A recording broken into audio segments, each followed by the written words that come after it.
குறிப்பா ஒன்ன சொல்லிடுறேன். மாட்டு வண்டியில் மணல் எடுப்பதற்கு திராவிட முன்னேற்ற கழகத்தினுடைய ஆட்சியில் தளபதி முதலமைச்சராக பதவியேற்று 11 மணிக்கு தளபதி முதலமைச்சராக பதவி ஏற்றுக்கிட்டாங்கன்னா 11:05க்கு மாட்டு வண்டியை நீங்களா ஆத்துக்கு ஓட்டுங்க. எந்த அதிகாரியும் தடுக்க மாட்டாங்க. எந்த அதிகாரியும் தடுக்க மாட்டாங்க. தடுத்தா எனக்கு போன் பண்ணுங்க. அந்த அதிகாரி இருக்க மாட்டாங்க.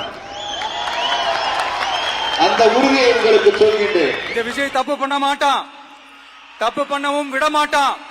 அது யாராக இருந்தாலும் சரி, என்னோட கவர்மெண்ட்ல என் கூடவே இருக்கிறவங்களாகவும் சரி விட மாட்டான்.